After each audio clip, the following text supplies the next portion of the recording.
Welcome to Ear Biscuits. I'm Rhett. And I'm Link. It's time for another conversation with an interesting person from the internet. And this week at the round table of dim lighting, we have the one and only Michael Stevens, creator of one of the most fascinating channels on the internet. You've heard of it, Vsauce. He schools us on who he is, the person behind the science. Is he just the internet's version of Bill Nye or something more?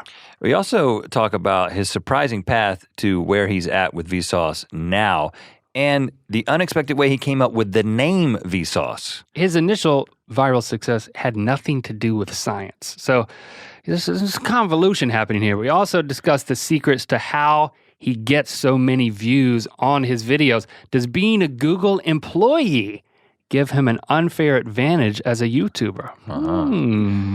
Now, I got to admit, when I talk to someone like Michael Stevens, who is obviously a smart gentleman, he has a reputation for being a smart guy, I selfishly like to be able to say, oh yeah, I was an engineer once. I majored in civil engineering. I have an engineering degree. I have an industrial engineering degree. Right, and so, that's your background. I took 3 levels of calculus. Right, and so you know this if you've listened to us talk about our backgrounds before, that we have engineering degrees, and we did that for a few years. Now, the interesting thing is that we have pretty much done stuff together since we met one another, right?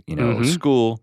First grade on, we kind of, friends, we're doing stuff together, except for after graduating from college and getting engineering Now, interestingly, jobs. We were doing the same thing. I mean, we both got engineering degrees, and we both wore khakis and polos to work every day. Yep. But we went to 2 separate places. Did you tuck your polo in? Oh, of course. You could not tuck your polo in. I think on an occasional Friday, I wouldn't tuck my polo in. But then you just looked like a punk. You mean you wore khakis with an untucked polo? That doesn't even look good. Looks kind of slobbish. Yeah, it's like, I'm not going to trust that guy with any calculations. Yeah, true. On Fridays. Well, on Fridays I wore jeans, but I tucked a polo into them. I mean, it was casual Fridays. We can't get too casual here. I got to wear flip-flops or something. But the thing that's interesting is that I know a fair amount about your time at IBM as an industrial engineer simply through stories that you've told now that we do this. But we didn't talk about it at all at the time. I had no idea what you were doing on a daily basis. Well, what was I doing? I mean, what was I supposed to say? Hey, man, I got to tell you about this conveyor belt layout that I designed today.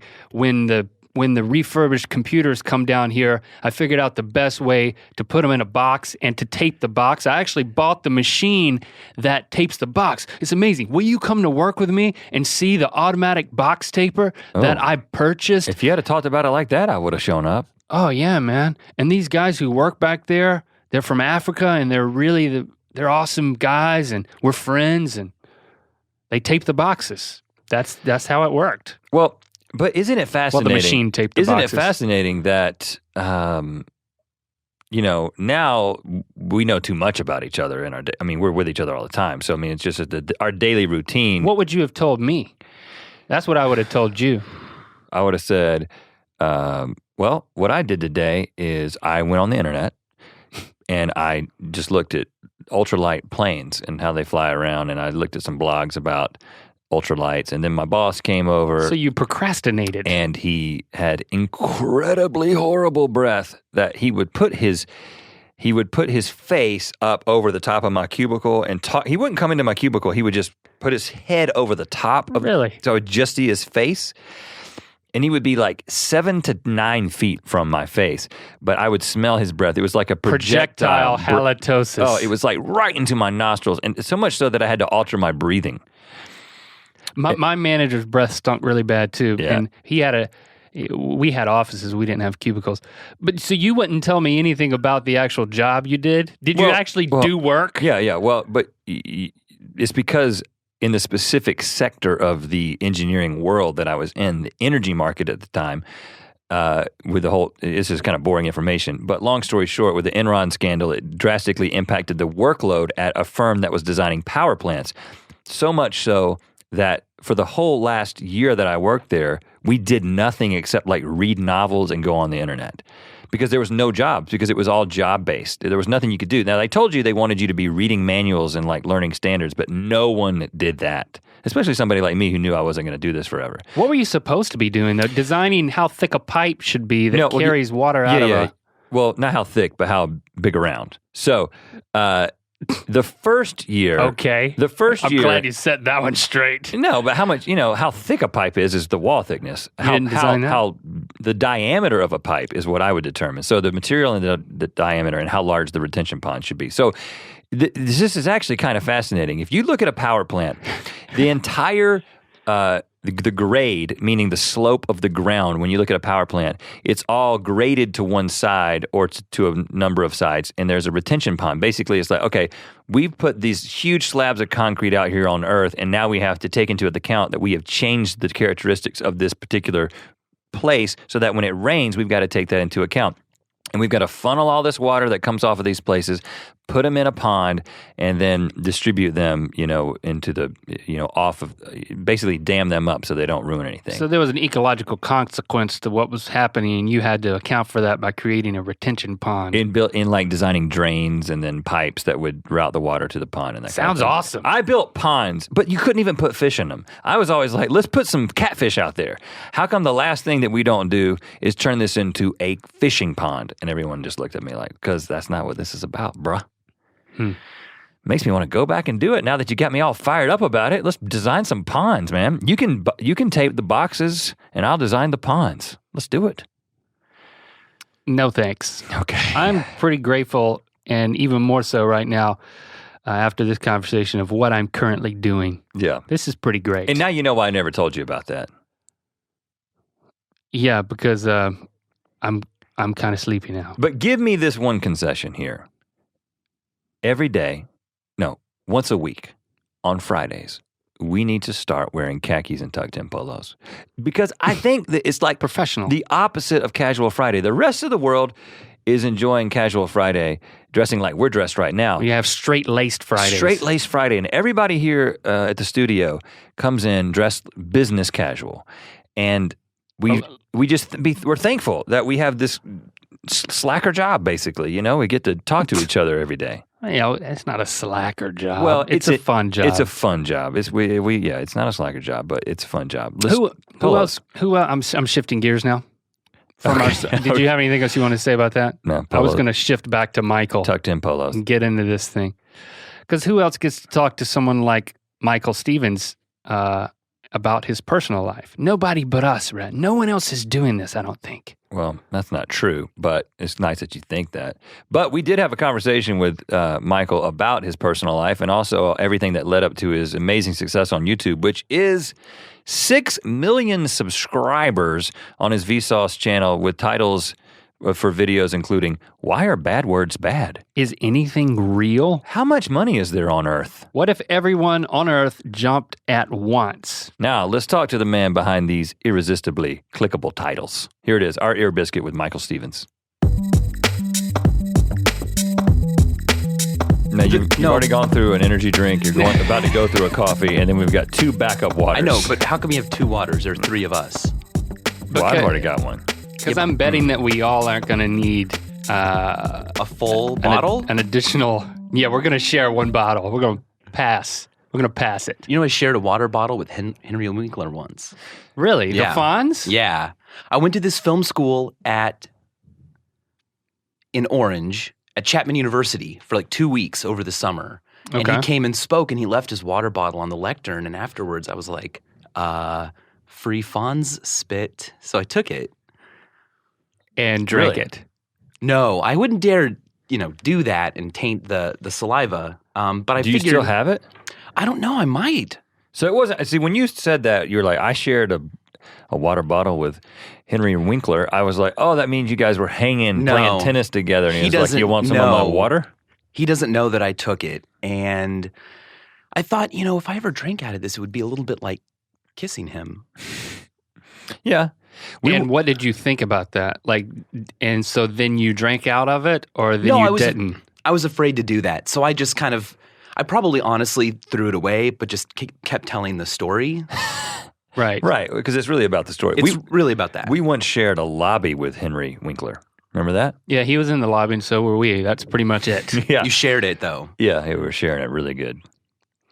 I remember as a kid being a pro wrestling fan and thinking, I don't know why I thought this because I never saw pro wrestling in person, but I was thinking, if I were to ever be at a pro wrestling event and Hulk Hogan were to run past me and give me 5, because he would do that as he was going down into the wrestling ring, I developed a plan that I was going to come home, put my hand in plastic, and try to capture some of the sweat from Hulk Hogan. Hoganness. And even though I never was able to execute the plan, it was a fully formed plan in my mind. Right. But you would eventually wash the hand. You would just bag up some of the molecules that were still there. Right. And then I would keep the bag and then wash my hand. That's great. That's actually really clever. But I'm pretty clever. But it wouldn't work. It's like trying to bag a fart or something. You've never tried to bag a fart? Why are we always going back to farts, the three of us?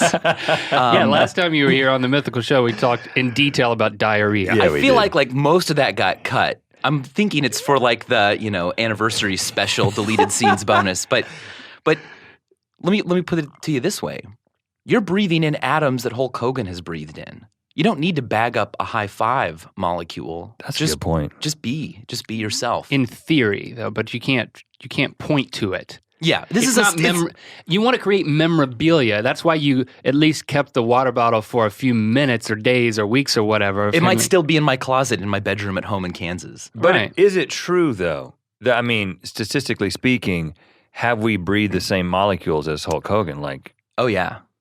Many times over? I think many times over. Atoms are just so tiny. Mm-hmm. They're so tiny. Each breath contains quintillions of atoms. And so just to get 100 of them from Hulk Hogan's breath, statistically very, very likely that you're doing it right now. Oh my goodness, this is amazing. We're breathing Hulk Hogan's air. And you know what? There's a 100% chance that we have breathed Ric Flair's air because we shared an elevator with him. Remember that? Whoa. That was Greg the Hammer Valentine. It wasn't Ric Flair. They were both at the same hotel in Knoxville, Tennessee. You and Tommy Rutledge rode the elevator with Greg the Hammer Valentine. I rode the elevator with the Nature Boy. That's called a bad choice on my part. I mean, and I breathed. Wrong elevator. I breathed deeply when I was in that elevator with the Nature Boy. Wait. So you're talking about wrestling too. It's okay, like I'm sorry. Okay, sorry. You into pro wrestling? No. But I think I was born at a different time. I was a bit too young during the Hulk Hogan era. That's then right. the Stone Cold Steve Austin era, I was in my like science phase. I wanted to know a bunch of facts and own test tubes, and so Well, there's a lot of physics in pro wrestling. there really is. And there's a lot of acting, which I was always interested in as well. Really? Yeah. I did theater all the time, all through high school, college. And in a way now I still perform, but to a global audience. Well, let's do that. Let's go back. Let's go even earlier. So, where are you from? Stillwell, Kansas. Stillwell, Kansas. Stillwell. Is that a small town? I've never heard of it. It's a pretty small town, not named after the stillness of its wells, but rather a guy named Mr. Stillwell who helped get the railroad through the city or something. And by city, I mean it was a small town. As Overland Park, Kansas has grown, it has become a bit bigger, but it's still not really a suburb. There aren't sewers, there aren't curbs, there aren't leash laws for dogs, but for anything. But there are traffic lights. Oh yeah, there are a few traffic lights. Okay. Yeah. I was born in Kansas City, Missouri. And then as soon as I turned, 5 years old, started going to school, my parents moved to a house that wasn't right on this big busy road, Ward Parkway, and we moved to Stillwell, Kansas, which is a bit political, right? Because all my family lived in Missouri, and here we are being Kansan people.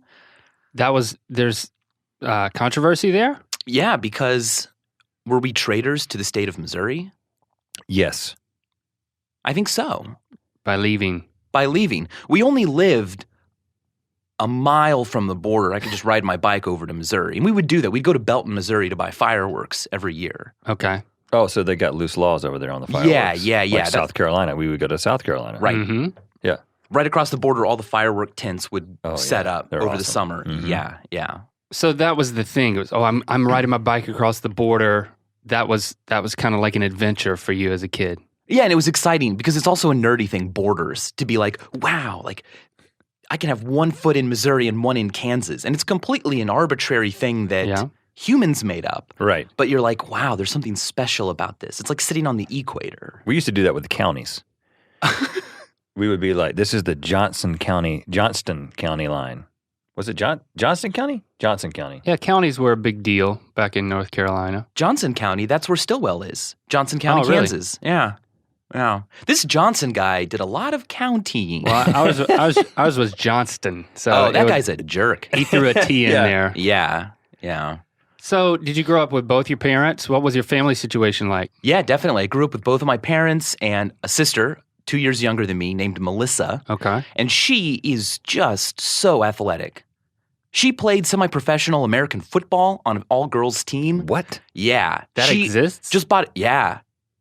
Wow. She just bought a dirt bike, and I'm like, oh, cool. But now she's doing like BMX tournaments on it. And I'm like, you got to be kidding me. I break a sweat just peeling an orange. But my sister, she is so fit and athletic, and she does all kinds of sports. So what is that like growing up, where you kind of you've got the stereotypes backwards a little bit in your family. You've got the jock sister and you're into science. Yeah, so they were still stereotypes though. Still like, well, if you're going to excel at soccer, then I'm going to excel at knowing the most about everything else, Right? Yeah, my older stepsister, anything she liked, I decided not to like just because she liked it, like music. As a kid, I decided not to like music. Just at all. Period? At all, period. Because Emmy liked music. You could have just picked the genres that she liked and hated those. I was that determined to be different. I am going to swear off all the arts because you're a fan of music. Right. So did you consciously say this to people? Like, oh, I don't like music. Yeah. That's something a kid would say. Yeah. It was like, yeah, that's her thing. Yeah.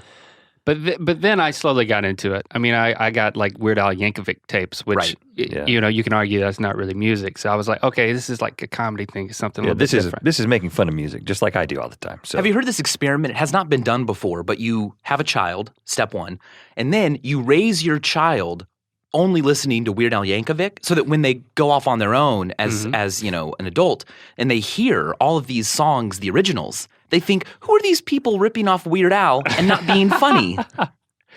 That's a cruel experiment. Yeah, sir. I'm still fertile. I could still do it. Are you still fertile? Yeah. I think so, yeah. Congrats. Okay. All right, so let's keep going here. So your sister, a little bit younger, what was it like growing up in that environment? What did your parents do?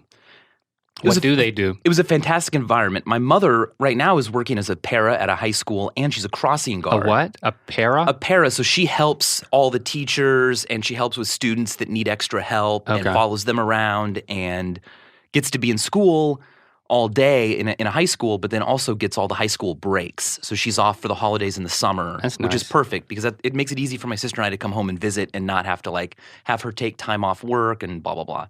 My dad is a chemical engineer. And he worked for a company called Black & Veatch. The whole time, really. Crap. I know someone who worked for Black & Veatch. Really? My first job out of college was Black & Veatch. It's Rhett. No kidding. And where? Because they're based in Kansas City, Missouri. Yeah. They always talk about Kansas City, like, we're going to send you to Kansas City. Whoa. Okay, so go on. What did you do for them? I was a civil engineer. Civil engineer. Yep. Yeah. I of course, it's a power design firm, so we... In our office in Cary, we designed mostly natural gas plants. And so I was not just civil, but specifically, a hydraulic engineer. So I would design the basically the water retention system, the drainage system. Funny. And then route some of the piping and stuff. Did that for a couple of years. So exciting too. It sounds very exciting. It was riveting. So my uncle still works for Black & Veatch. Well, I'm sure I know a lot of people who know your uncle because we had 100 people in our office, still there in Cary, North Carolina, and they went to and fro from Kansas City all the time. Wow. So your uncle still works there. Your dad doesn't anymore, but he did work there when you were growing up as a chemical engineer. Yeah, and he worked in sulfur recovery. So when you are getting natural gas, petroleum out of the ground, there's a lot of sulfur in there, more than you need. And a lot of these plants that process or extract petroleum products are really far away. And so it's not like, throw the sulfur in the back of Ted's pickup and we'll drive it to the, place where they make fertilizers or paints or whoever needs the sulfur. It's usually in the middle of Siberia or something. Right. And so my father invented a process called STEP, sulfur to energy process, that actually took all that sulfur and then you could in some way use it to actually get energy back to keep running the plant. This is very popular. He has a patent on it. Oh, wow. When did he invent this? While I was a child. So is this like, is this the kind of thing you invent this and it's like a life transformation kind of situation? Well, he invented it while working at Black & Veatch, so they own it. Okay, right. Own it. And then I don't know exactly all of the details, but after I went off to college, he got a offer from a company based in Malaysia to start a sulfur recovery group for them. So he went off, made his own company called KPS. And I wondered, why'd you call it KPS? Why didn't you call it David Stevens Awesome Company or something? Yeah. And he gave me this advice. He was like, Michael, I don't want to meet a client and tell them, hi, I'm from David Stevens Energy Recovery. I'm David Stevens. Because then it seems like that's it, If you're Right. David Stevens from KPS, whoa. Right. What is KPS? That sounds huge. Mm-hmm. Yeah, we didn't There's a take that strategy. advice. You're Rhett Link Inc., right? Yeah, so it's like the, Yeah, I'm the Rhett from Rhett Link Inc. I have to do this all the time when we're like setting up, a phone account or something like that, because we do all this ourselves. So I said, what's the company? I'm like, Rhett Link Inc. And they're like, in your name? I'm like, Rhett Right. McLaughlin. It gets kind of small kind of quick. Yeah, they're like, okay, I see what kind of We corporation didn't anticipate this is. that. Your dad is a smart guy. Yeah. I think Isn't that we've- clever? Yeah. Now, so for you as a kid, were you a very inquisitive child, kind of nerdy? Were you, how would you describe yourself then? And were you like taken after your dad genetically or just socially, or what was going on? I took after my dad genetically because that's the law of biology, Yeah, but also that's a great question. Also, I took after him. After my dad genetically. Wow. In other words, I wasn't adopted. In my mind, it was a more intriguing question. Yeah. He took me to museums a lot. He's a very inquisitive guy, very interested in all kinds of things, from philosophy to music to chemical engineering to physics to history to art. And I'd call him a polymath, which is what I would like to consider myself as well. I don't know how you qualify to be a polymath. But What does that mean exactly, polymath? it's someone who is interested in and can have meaningful conversations about all kinds of disciplines. Did you invent that term? No, not at all. No, it's been around since the word poly and math have been around. Oh, Yeah. When I think of math, I think of like arithmetic. Right, but I think math in this sense can mean discipline. Okay. Like Jared Diamond, okay? That guy is a polymath. Mm-hmm. He's like, oh, you want to talk about chemistry and also the anthropology of tribes in New Guinea? I can do that. So it's a nice way to say know-it-all. Yeah. You want to be a palatable know-it-all, which that to make it a compliment, because know-it-all is negative. Let's call it not a know-it-all, but an interested in it all. Okay. Okay, and that was my identity. You know how in high school you've got the goths and the jocks and whatever. Well, I wanted to be the kid who had read the encyclopedia. That's a joke, right? Oh, that guy's so nerdy, he read the encyclopedia. Well, I did. You did. I did. I read the encyclopedia, not because, well, it was interesting, sure, but I also just really wanted to be able to tell people, oh, yeah, well, I read the encyclopedia and, okay, so. It's okay, that's honest. I appreciate that. Even that early on, you could tell that I was curious, but also was a performer. Okay, so you didn't necessarily have some of the other stereotypical aspects that come along with someone who's really interested in science and math and all these other things at that age, which might be social awkwardness, etc. Really good question. I wasn't that socially awkward because I was such a class clown, right? I was not super attractive. I wasn't in the popular crowd, but I did on 2 occasions get invited to their parties because of my attitude in class, right? I could be sarcastic and talk back, and the kids loved it and the teachers didn't. So I got suspended my sophomore year in high school. Yeah. Suspended? What did you do exactly? All right, let's go back and just explain that this particular class, I was a really bad but great class clown in, right? I would get the kids to all laugh at things, and I would, criticize the assignments in funny ways, and the teacher really didn't like that. So then one day, I was going to make this joke about my friend who was quite nerdy. He tucked in he wore his gym shirt to class. Yeah. Kind of a no-no. Kind of a weird thing. But It's not gym class. It's not gym class. It was English class. And he not only wore it to class, but tucked it in with a belt. And it was like, okay, you're not fooling anyone. That's our gym shirt. Like, it even kind of smells. So a few days later, I wore my gym shirt to that class. And everyone's like, Michael, like, he'll do anything. And I said, wait, I need to tuck it in. But I was a little bit of a chubster, so I had to unbutton my pants to start tucking this thing in. Oh, that's a no-no. So everything goes according to plan. I sit back down doing the assignment. So everyone's in class. This is like in the middle of class. Hold on, guys. I need to tuck in my shirt, As which part of this requires me joke. to open my pants to all of you. But but everybody got it. They're like, oh yeah, because Ralphie, he came in with his... Yeah, because this other student had done it, they all got it and didn't think a thing of it. But Was his name Ralphie? almost. Let's call him Ralphie to protect his identity. He seems like a Ralphie to me. And so the teacher realized this could be the last straw. Let's call this sexual harassment. Taking your pants off in class? So she wrote... I mean, did you pull your pants down like a toddler? No.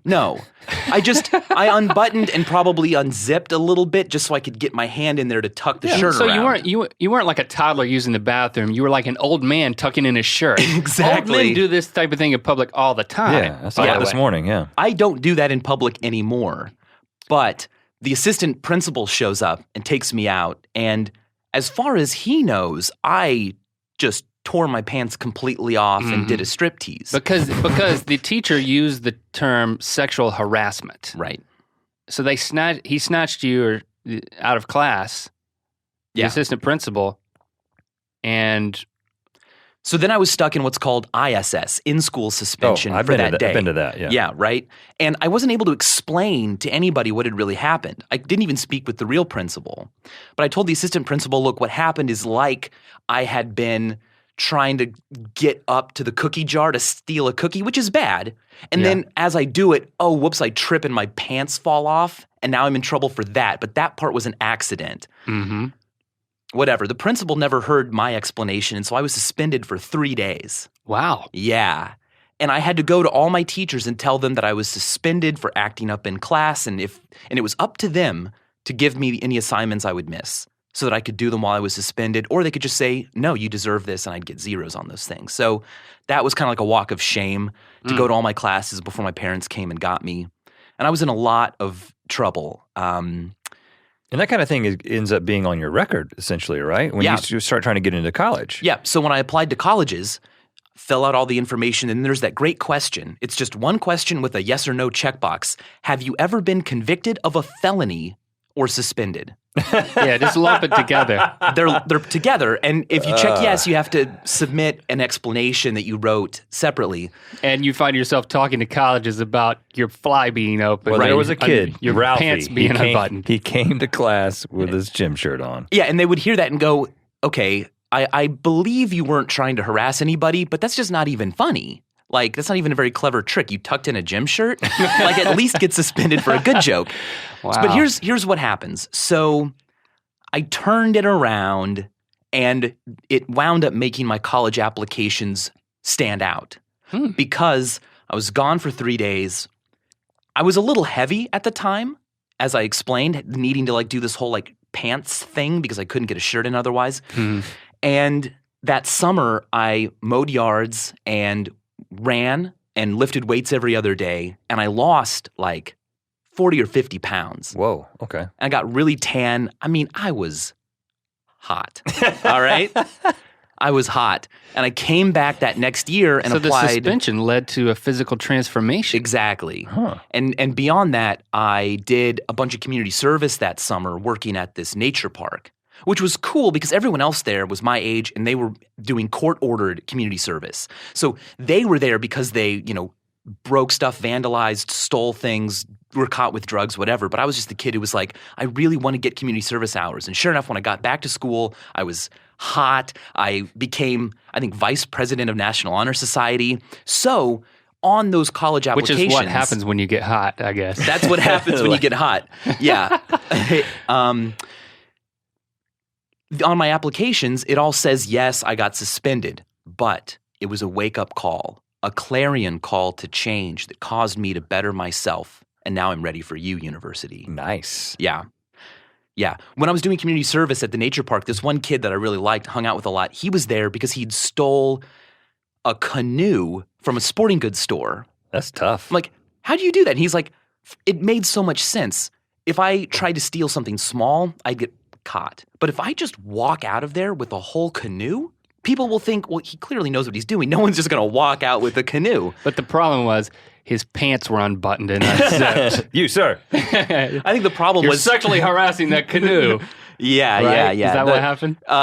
If only. The problem in his case was that he was like 14. And 14-year-olds don't just like buy canoes and then drag them out. If he'd been like a man, or a woman, just an adult person in general, or if he was wearing like a bright construction vest, it would look like, it's official, like just let him do it. Yeah.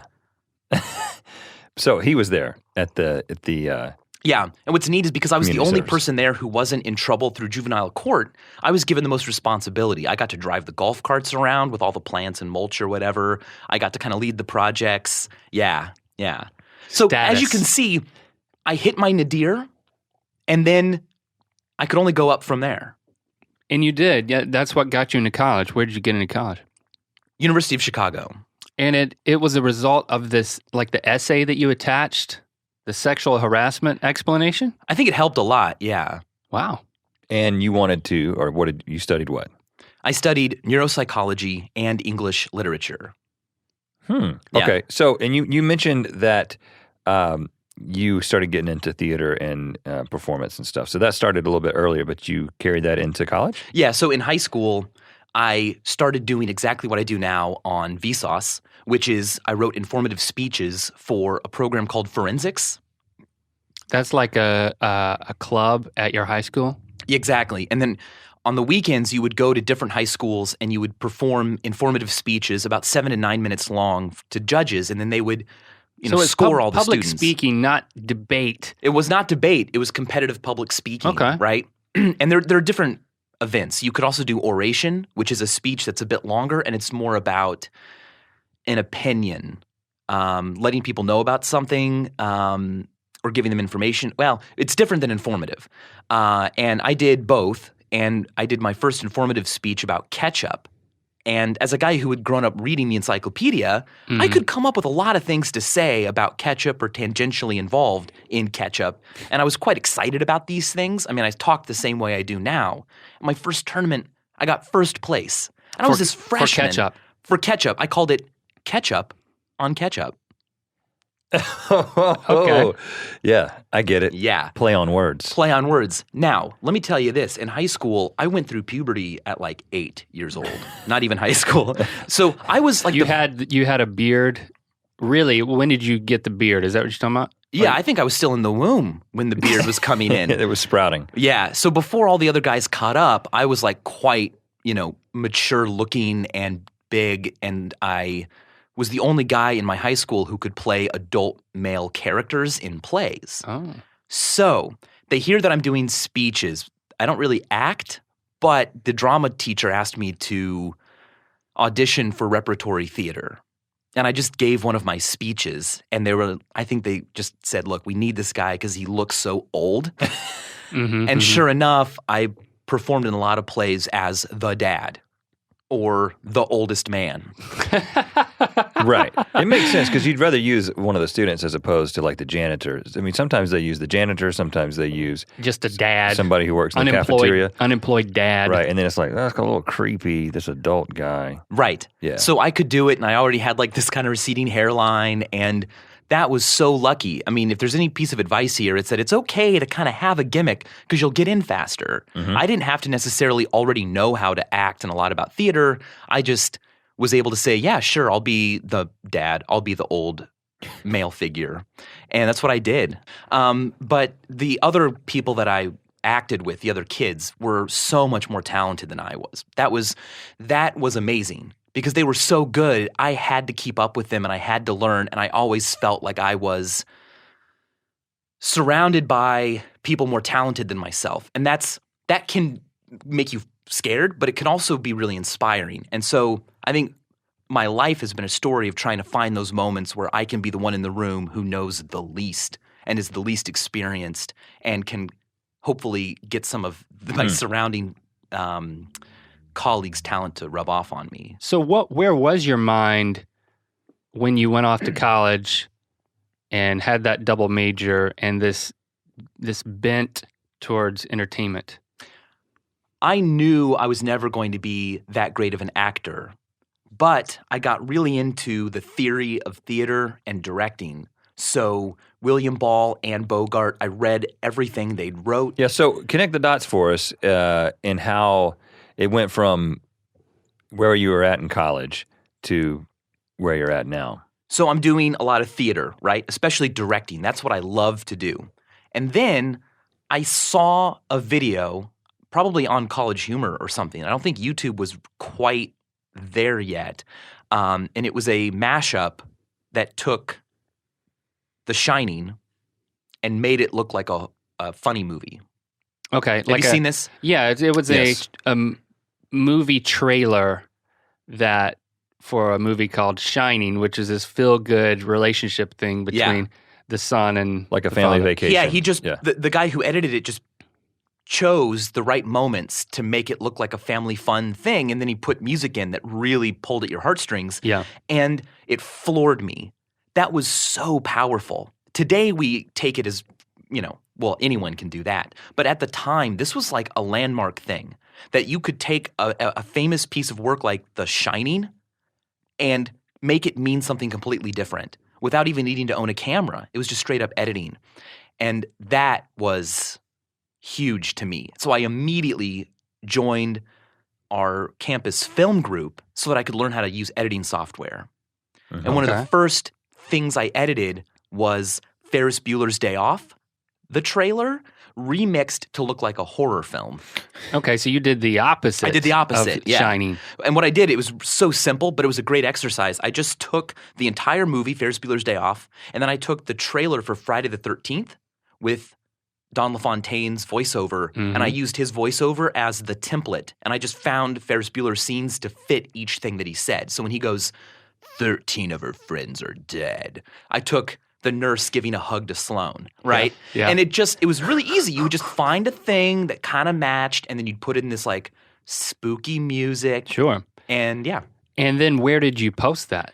I posted it on about 16 different video sites. Everything from eBaum's World to iFilm to Yahoo to College Humor. Yeah. We the same strategy. We used to have an account everywhere. All those places you just mentioned and many more. Yeah. Yes. And it was it's called Super Distribution. Funny or Die was one. Yeah. Yep. And Did it take off anywhere? Or? yeah, on College Humor, right? So they put it on the front page. If you watch it today, you're going to go, this is really a clumsy edit. But seriously, at that time, we're talking about 2006, 2005, this was like, whoa, you just changed a piece of culture. And how many people have watched it? 2 million? That's insane. So that made me really excited. I remixed George W. Bush and Karl Rove into a rap video, which again is terrible. I called it Bush and Rove Thug Life. So, in their own words, they were like talking over a rap beat kind of a thing. There was no auto-tune back then. No, maybe there was some sort of auto-tune thing, but I there didn't was know no how to use auto-tune in the news. Right. I just remixed a couple of songs, Make It Rain by Fat Joe and one other song. And I just found moments like George Bush raising his hand up, and then I looped it so it looked like he was going, yeah, to the beat up and down. You can't see what I'm doing, but it's very hip-hop. I'm really in tune with dance moves. And that's what I did. And that wound up on the front page of Funny or Die with a review by Chris Hinchy, Brooke Shields' husband. And he was like, I judge someone's friendship with me based on the reaction to this video. Wow. Yeah. And it got like 100,000 views by being on the front page of Funny or Die back in 2006. And that was giant. And the fact that this celebrity talked about it, I'm like, okay, I know what I'm doing. This is incredible. It's basically art, but it's also comedy. And look how big the audience is.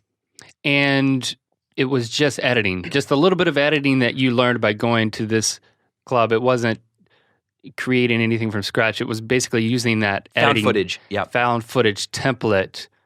And so did you start to branch out at that point or just more of the same? So then I made a YouTube channel called Campaign 2008, but the pain was spelled P-A-I-N, like ouch, pain. Get it? Very clever. And catch up. Catch up on catch up. So there I did all my political remixes. I think Bush and Rove Thug Life might be on that channel. And then I just started making an edit for every person running for the presidency in 2008. So I did one with Ron Paul that mixed him up with some Chameleonaire song. Yeah, gosh, I kind of am forgetting some of these. I did a Hillary Clinton one where I found a speech where she said something about white something, like red, white, and blue, and she also talked about like power. And so I made it look like she was talking about white power. Yeah, really stupid stuff. But sensational, yeah. But really, they were exercises that allowed me to learn how to use editing tools. So if I saw an interview with Ron Paul with a blue background, I'm like, I think I can chroma key that blue out and put him in a Chameleonaire video. And sure enough, I learned how to do that, and it took hours because I was having to like Google how to use chroma key on Final Cut and all this stuff. You were doing this totally alone. I was alone, yeah, in the basement of the like biological laboratory, which had a media suite, and that's what I would do. You know, I didn't even have my own computer that could run Final Cut, so I would get up really early and go there and just work. You know, wow. Yeah. Look at that guy doing biology in there. No, well, yeah. And did maybe not. Did your friends at the time know that you were kind of creating these viral videos? Or was it, because typically people who are in college who are creating viral videos, it's more of a collaborative thing. Oh, my friends get together. We thought this would be funny. I find it interesting that it seems like an isolated experience. It was very isolated. Yeah, because I was working with found footage, just editing on my own. And at the time I worked in the basement of the big library, just opening mail that they received and sorting all the mail. And so I would just sit there and I would listen to political speeches and then take notes about, ooh, the way she said the word butt was so isolated there, I could easily cut that out and make it sound like she talked about her, a bottom butt, right? And I would just do this while I opened and sorted the mail. And I think because all of my friends in college were older than me, by the time I was a senior, they'd all graduated. And my closest friend, who was my same age, he was studying abroad that year. So, and I moved into an apartment that was a studio, so I lived by myself. And so it was a very isolated life. I think my girlfriend had broken up with me too. So all I did was watch political news, take notes on the speeches, and then go to the library at 7 a.m. when it opened. It closed at about 1 a.m. And that's all I did. Well, so were you sad or were you happy? No, I was super happy. I mean, I still had a bunch of friends through theater that I hung out with during the day, and I was still going to classes, but I'd become incredibly focused on each project. And it was interesting because then the project itself was faceless. So exactly, yeah. It was this channel that it wasn't personality based, right? Right. So the most famous episode I ever made through Campaign 2008 was called Hillary Clinton Farts. And I found a moment in a debate where she cleared her throat. And I could put in just a little I made it really subtle and I put a filter on it. So it really did, it looks realistic. And in fact, it's fooled a lot of people. And when I told this story to some people. So you didn't put it to a beat. You just No, said, this was just a 28-second long clip. And I watched the whole thing and I made notes of all the other Barack Obama, John Edwards, the interviewer and audience members' reactions, and I got all the right reactions where they just sort of put their heads down or they just kind of stare blankly. And then the very last reaction is this big guy in the audience who's just looking, nodding his head like, I know, that's my kind of girl. And that was 28 seconds long, but it took off like crazy. I think it has something like 9 million views. And then a guy just ripped it off of my channel because it was faceless and put it on his, and that one has like 12 million views. Oh, wow. Really? Yeah. And he cut. I did put a Campaign 2008 logo at the end that I'd made, but he cut that off. Of course. It just got it got ripped everywhere, and you can find it on all kinds of video sites. Well, and I guess at the time, like a lot of us back in that time, 2007, 2008. You didn't really have, there was no vision. There was no business plan associated with this. It was just like, this is really cool and people are watching and I'm going to keep doing it. You kind of get addicted to, the attention that these things garner. Yeah. Yeah. I made one called Barack Bollywood where I made it look like Barack Obama was singing a Bollywood song. I took one of his speeches and I cut out every vowel and consonant sound so that then I could take the Bollywood vocal track and just say, okay, that's a long A. Let me get the Barack long A mouth shape. And I animated him singing it. And that wound up lip syncing. Lip syncing, exactly. And that wound up it wound up being written about in Newsweek magazine. Wow. Yeah, and they didn't even know who I was. And they didn't ask. They just said, here's a still frame from Barack Bollywood, a crazy video made by an Obama fan, which how did they – I didn't say I was an Obama fan. I was just a guy editing a goofy thing.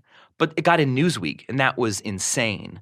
So at about that time, we move on to the next part of the story, which is Ben Rellis discovering the videos that I was making in Chicago and asking me to make some kinds of edits for Barely Political, which at the time was – because Ben was the creator of Obama Girl.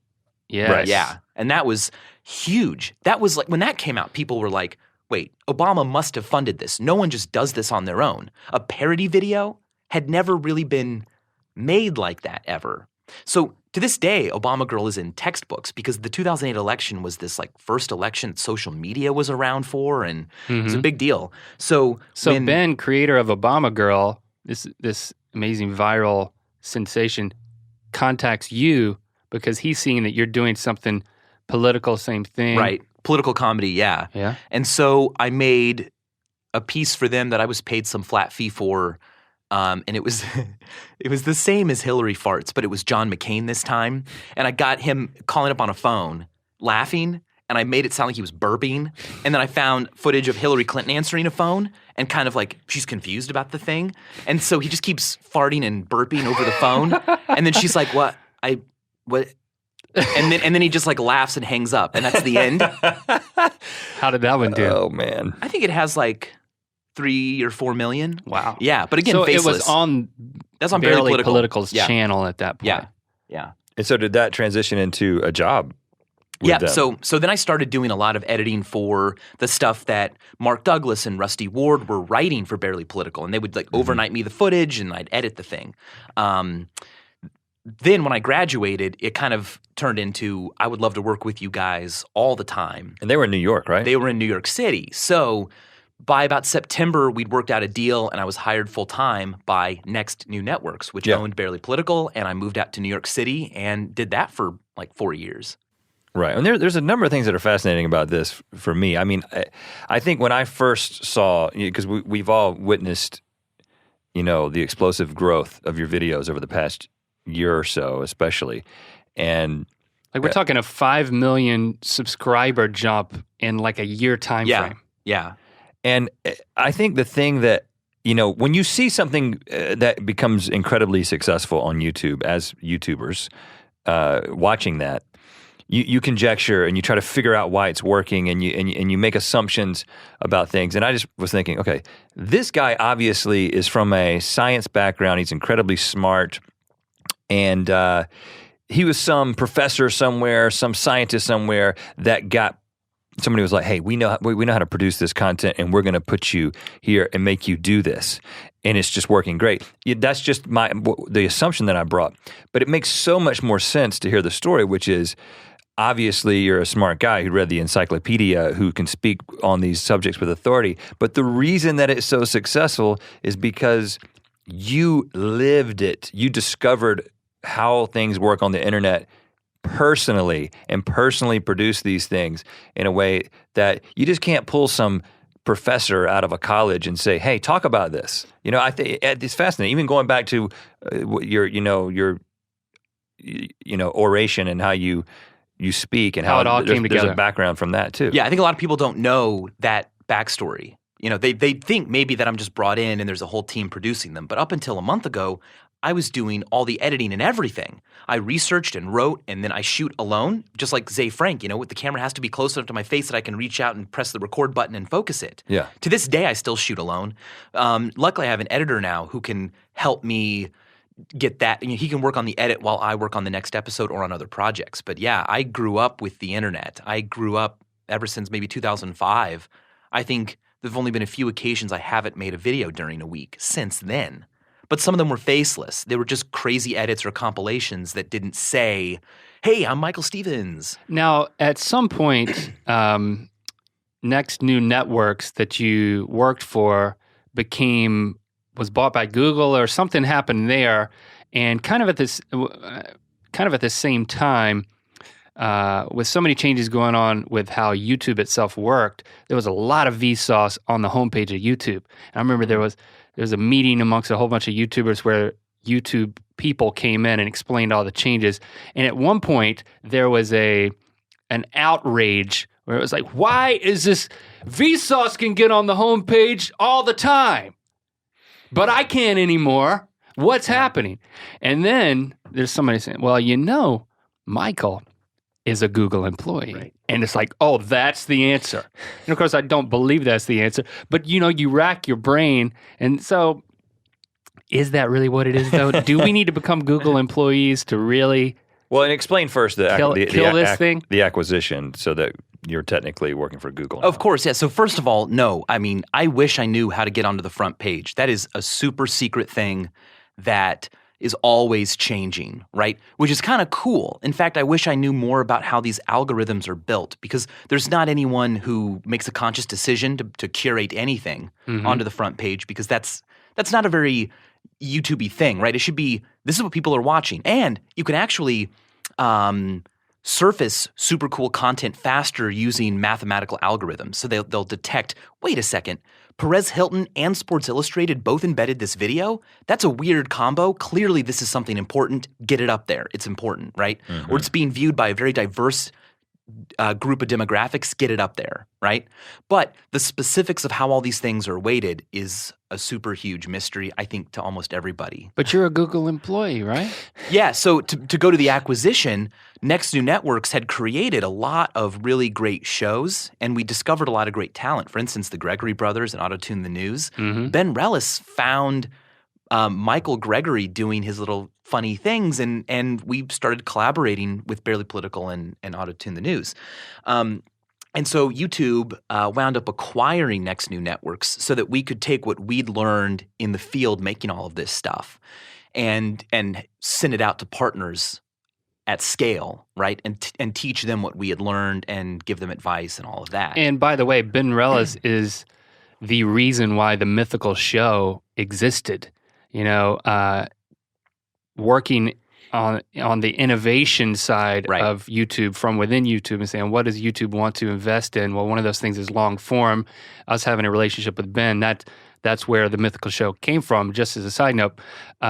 So he got moved over, Next New Networks got moved over, and you as a part of that, as a Google employee. Yeah, and it was phenomenal, because all of a sudden YouTube acquired a company of people that had been using YouTube and E-bombs and Yahoo and every possible way to super distribute, Netflix, Roku boxes, all of these things. We'd been using this for years, and we'd been building successes and failures, and we tried everything. So all of a sudden we brought in all these people to YouTube who had been using the system for their well-being. If I didn't get enough views on something, well, I might just get fired, right? There was this pressure to always be innovating and to be figuring out secrets like, oh, if I do this, I think I might be able to get more views, or I might get onto this chart, or I might all these things. And how do I use annotations to do something that's really tricky and gets me blogged about? Like, that was our whole mindset. It was a really creative environment. So then YouTube got all of this knowledge when they acquired Next New Networks.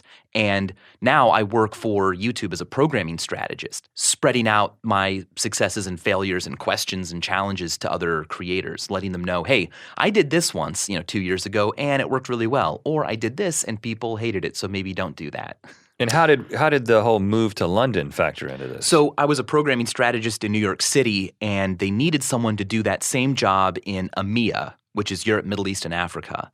I was going out to London for a week or two at a time to sort of meet with their partner managers and tell them, hey, these are some cool things people are doing. These are some really innovative things people are doing. These are some programming strategies that are working, shows that don't just get people to click, but get people to subscribe, right? And I wound up loving the team out there in the UK and all of Europe and Middle East and Africa. And then I said, hey, you're hiring someone to do what I do in New York. Can I apply for that? And they said, sure. And I got that job and was lucky enough to get to move to the UK. And it's been amazing. I don't think it's a coincidence Vsauce has grown as fast as it has since I moved out to Europe and really learned a lot more about the world and about global audiences. Well, let me ask you this. I mean, are you studying not only your audience, but these other things that are really popping on YouTube? Are you a student of those type of things in order to seeing where Vsauce should go? And what are your thoughts on that? Yeah, where Vsauce should go, in my opinion, is beyond YouTube. YouTube is a part of a business, right? And it can be a really powerful part of a business. But I think that Vsauce has a lot of exciting opportunities offline that will help us let the rest of the world know that we exist who isn't looking at YouTube as closely, and let them know that there's such great content on YouTube. If that means like writing columns for a magazine, if that means getting a Vsauce board game, I mean, hello, like those kinds of things are really what's exciting to me right now. But it's all a Google entity now, right? Or is Vsauce separate? Is it owned by Google too, or? Yeah, it is. It is. And so part of innovating and part of like figuring out what advice we can give to channels means that we need to run Vsauce like it's a channel. And so if there are opportunities in other media, if there are any way we can help bring more people to YouTube, that is what we're looking for. Well, I got to say that, the content is very welcome on YouTube from my perspective because, I love the fact that that people are responding to content that is challenging, that is informative, that isn't tricking people into watching videos, that isn't just about video games, and isn't just about the latest celebrity gossip. I mean, to me, that's, a lot of people have their opinions about what YouTube videos should be and what the YouTube audience is, and I think that the fact that your videos have gotten so popular attests to the fact that there's people who actually want to learn legitimate information, and apparently it's a very broad audience, and that's encouraging. Yeah, the audience is really broad, but YouTube is so big. There's room for everything. Mm-hmm. Do you make 3-hour-long films? Perfect. YouTube's great for that. Do you want to just watch videos of the surgery you're about to have? Yeah, YouTube has that too, right? So it's easy to think that there's only one type of genre or style or click that is YouTube, but YouTube is gigantic. Did your brain ever turn off? You just like veg out? Yeah, for sure. No. I think, as I kind of get a life back, like I said, I'm taking a vacation of sorts starting Saturday, and I like to hang out with people who just don't even do YouTube. So how are you getting a life back? That implies that your life was taken away, or you didn't have one. Yeah. And so tell us, is that true? And then how you go about getting it back? What do you mean get your life back? Look, if you want to create 13-minute long episodes every week and build an audience and get 5 million subscribers in a year, and you also want to have a life at the same time, you don't. Not going to happen. Colin Gray from CGP Grey put it really well. He's like, okay, look, you have 4 things in life, and you get to pick 2. Job, friends, family, and health. Pick 2. And I've been focusing on my job and my job as the 2 things. You doubled down. I doubled down. And that meant that everything I did, even watching Family Guy episodes at 2 in the morning, was all about, what if dogs talked? Okay, that could be an idea. And then I'll read about anthropomorphism, all these things, But now I'm starting to realize, taking a break is like really good for your mental health, for your creativity, and spending time with someone who does a completely different job and not thinking about Vsauce or thinking about any other project I'm working on, and just being a human and learning and hanging out with different people invigorates you. So you're quitting for a while. No, is that not what at you're all. saying? No, not at all. Not at all. I'll still make an episode. So it's not really a vacation, but it's just rather than spending 24 hours a day researching and writing, I should spend like 21. Right? Really? That's your plan? That's my plan for a relaxing vacation. Just to taper it a little bit. Yeah. And it's also important to meet people who do different things because it'll blow your mind, right? And that's why when we say Vsauce is a scientific channel, I think not really. I mean, what's the shortest poem you can write? What's the greatest honor? A lot of these things are more about language and culture and the arts and history. And it's not just laboratory experiments and test tubes. Well, listen, man, thanks for coming here to the Round Table of Dim Lighting. Yeah. Now you need to sign it. And you can sign it in English. Yeah, I would love to. I only know English. Yo sé un poco español, pero muy malo.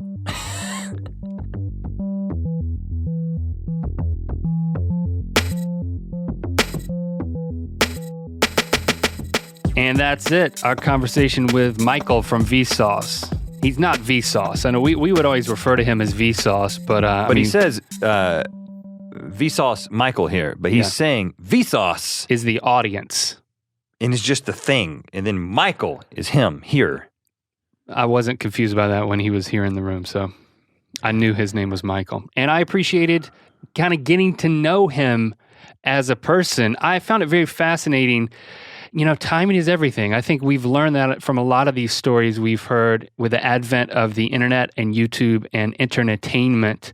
For him, there were 3 parallel tracks. His scientific mindedness and fascination with all those things which become the content of Vsauce, his class clownedness and wanting to be an entertainer, speech giver, actor, and then the third thing in college of just wanting to be an editor and making viral videos that really had nothing to do with the other 2, and then the 3 of them come together because of his success as Vsauce. Yeah, because of YouTube,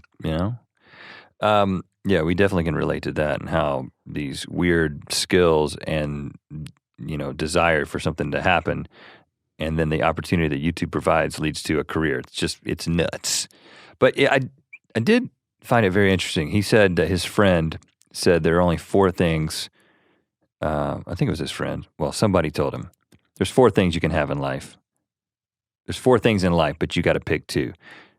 Job, friends, family, and health. And when he said that, I immediately had a knee-jerk reaction. I was like, in my mind, that's not true. That's not true. It can't be true. Then I started thinking about it, and I realized, he's right. Now, the interesting thing is we have the ability to circumvent this a little bit because we work together. So while we don't have a lot of other friends, we have some friends, but I think it's clear that we've chosen family and job with just a few friends, and we don't exercise. Yeah, there's. We were just talking about this the other day. There's just no exercise. I mean, we do some active things, but there's no commitment to health, right? And beyond our friendship and the few other friendships that we have that are not regular, see people on a regular basis, it's job and family. But it's interesting that you're right. We've kind of gamed the system because we work together and we are friends. And here's how we can are we really friends or coworkers? No, we're friends. That's the question. But no, listen, we can totally game this system, all 4, if we get those treadmills that you run on those little elliptical machines that you do while you're at your stand-up desk. Rhett, that will never happen. I think what you need to be thinking is we need to make an exercise channel.